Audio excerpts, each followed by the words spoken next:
Since high-profile British women got hit with rape threats on Twitter, many of us have seen our timelines filled with shocking abuse and imagery, prompting a very practical question. Just what do you do if your internet timeline on social media gets suddenly swamped by people threatening rape or using extreme imagery of sexual violence? And who are they?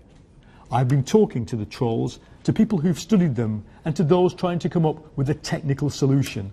Quinn Norton is a US journalist who's studied the trolls and been harassed by them. She thinks demands for Twitter to suspend the accounts just won't work. It is easy enough, with a fairly basic understanding of programming, to auto-generate tons of accounts endlessly. And there isn't really a good way of stopping that. There are so many tools for getting around all the ways you can stop that, that the best thing to do is to let them have their account and to block that account so that you don't see it. Because if you remove that account, they're motivated to come back 10,000-fold.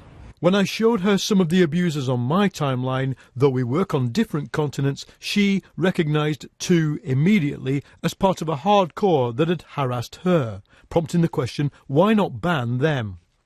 The social problem is that men are raised to hate women. And technology is not going to fix that. What's going to fix that is a societal conversation about why that is and why it shouldn't be. Today, I was contacted by one of the people involved in directing hardcore rape jokes at women. I'd got it wrong, they said. I asked, what is the motivation? Laughs. I've been on here since the year dot and never been seriously griefed, so why so many women targeted? Because women are easy. They get butthurt so easy and react. If they don't react, nobody flames. It's that simple. People target feminazis because they're incredibly hypocritical and full of bullshit. Is there a political agenda? It's for laughs, not for a political cause.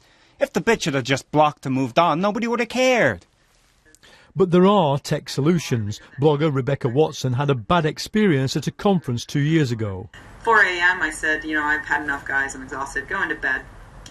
So I walked to the elevator, and a man got on the elevator with me and said, don't take this the wrong way, but I find you very interesting, and I would like to talk more.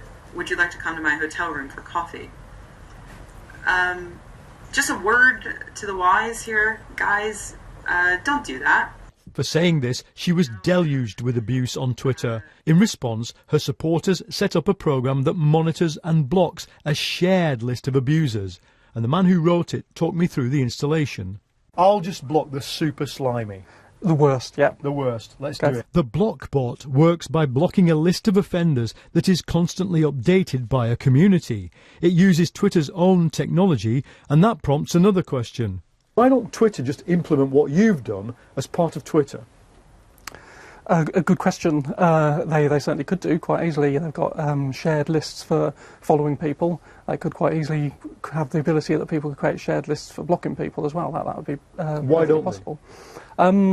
As I say, they're quite slow changing their platform, and as an IT person I understand why, in terms of keeping stability and the cost of doing that, they've got to be very careful that they maintain the service. Those who've been around a long time can remember when the whole internet was predominantly male, and there are some social media sites now openly struggling to be representative. Well, I mean, if you look at other online communities like Reddit, it's almost predominantly white, male, young white males, and that's it. There's no marginalised groups there. There's a considerable lack of women, considerable lack of people of colour. Why? These voices don't get heard. I'd guess, and I'll probably get completely flamed for this, but there's a whole load of abuse there. There's racist abuse there, there's homophobic abuse there, there's misogynistic abuse there.